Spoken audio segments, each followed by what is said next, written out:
The year is 1984. Miami, a city bathed in neon and cocaine. A woman stands over a bleeding rival, gun still smoking in her hand. This is Griselda Blanco. Her story is one of ambition, violence, and a relentless pursuit of power. But to understand how we got here, we need to go back, way back. Medellin, Colombia, 1943. A child is born into poverty, her future already written in the stars of misfortune. This is where our story truly begins, in the unforgiving streets where survival is a daily battle.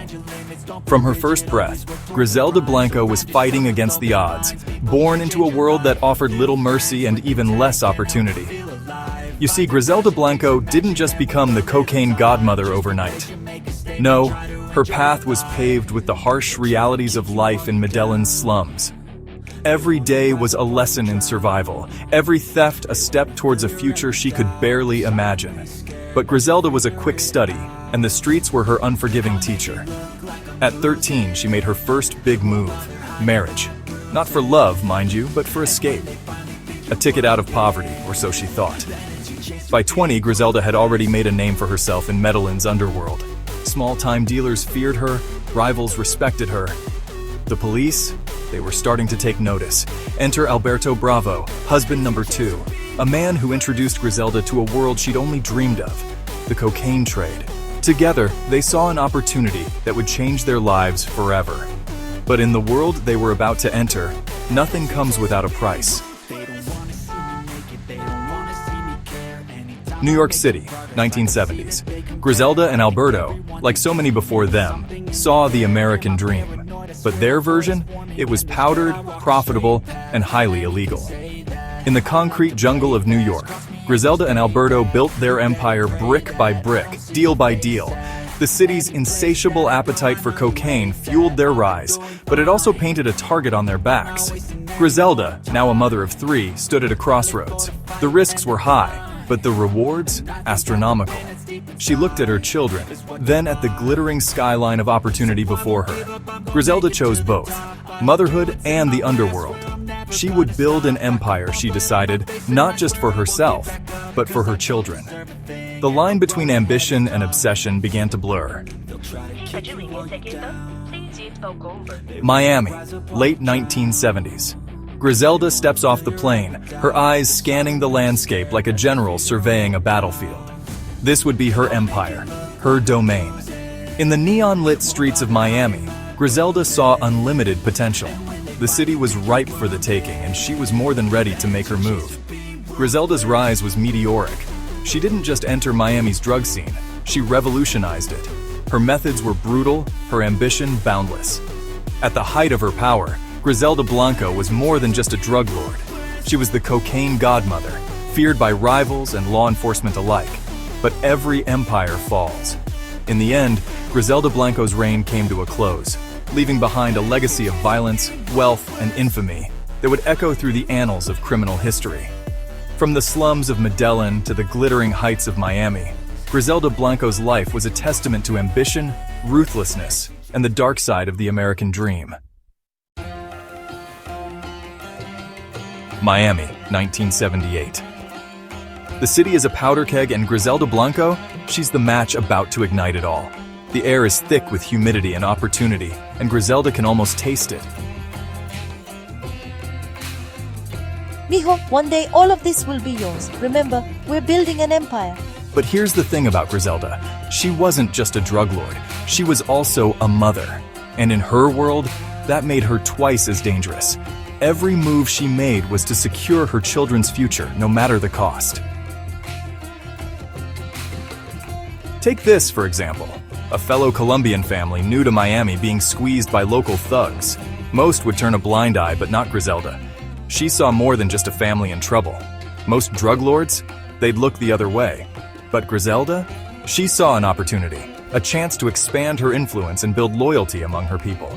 With a few words and a steely glare, she turned enemies into allies and strangers into loyal foot soldiers.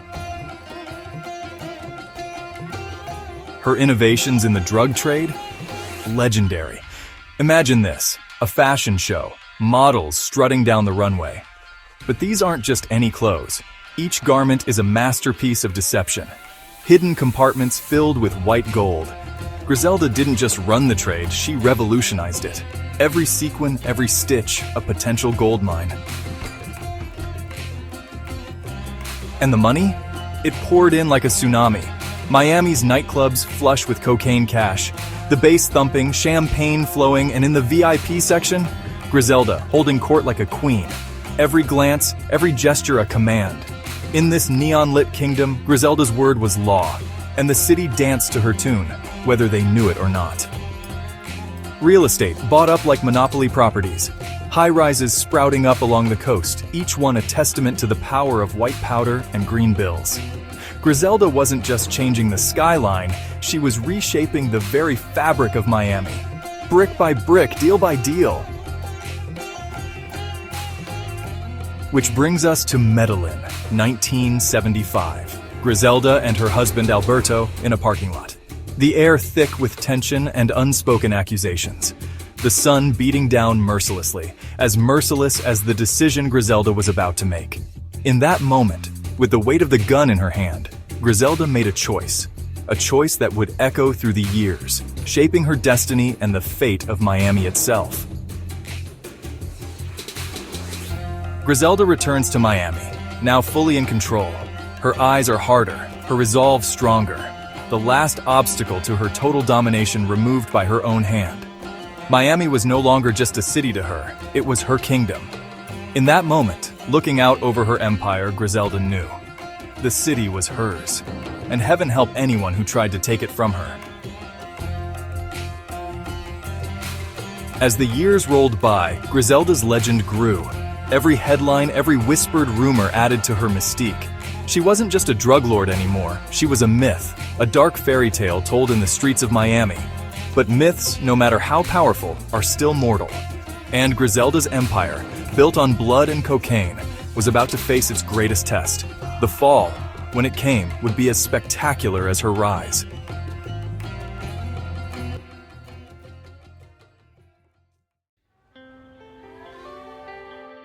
Miami, 1980. The city is no longer just a sunny vacation spot.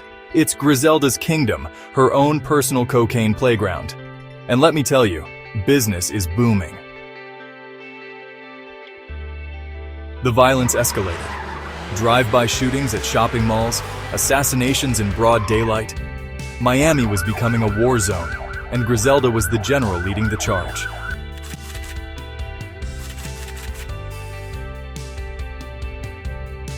Picture a luxurious Miami mansion.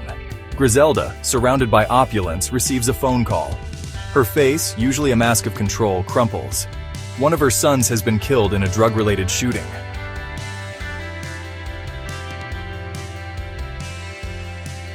Meanwhile, Miami was changing.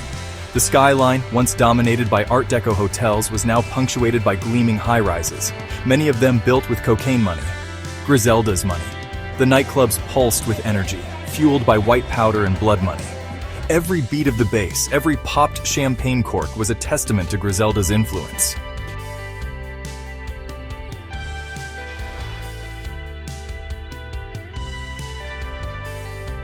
Late at night, when the parties died down and the cocaine wore off, Griselda would look at old family photos. The young girl from the Medellin slums, full of ambition and dreams. How far she had come, and how far she had fallen.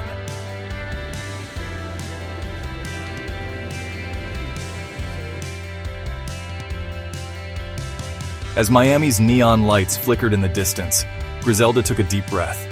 The air was thick with humidity and the scent of impending doom. But to her, it just smelled like home.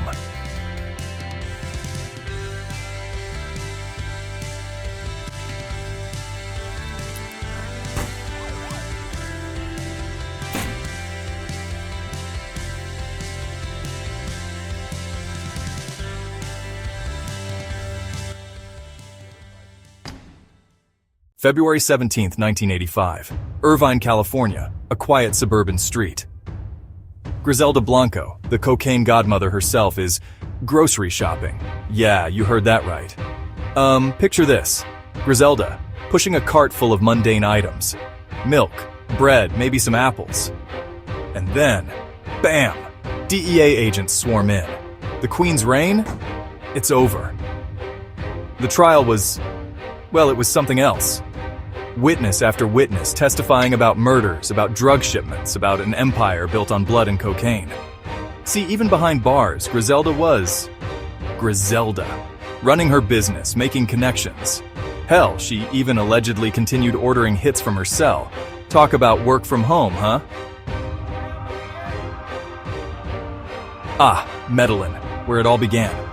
Griselda, now in her 60s, returns to the streets that shaped her. But the Medellin of 2004, it wasn't the Medellin she left behind. September 3rd, 2012, a Medellin street corner. Griselda, now 69, is leaving a butcher shop. Two men on a motorcycle approach. 2 shots ring out. And just like that, the cocaine godmother falls. As we stand here on that Medellin street corner where Griselda drew her last breath, you can almost feel the weight of her story, the lives she touched and ended, the impact she had. This has been the story of Griselda Blanco, the Black Widow, the cocaine godmother, a woman who reached the highest highs and the lowest lows and changed the face of the drug trade forever. The end. Or is it? In the world of Griselda Blanco, nothing is ever truly over. The ripples of her life continue to spread, shaping the world in ways we're still trying to understand.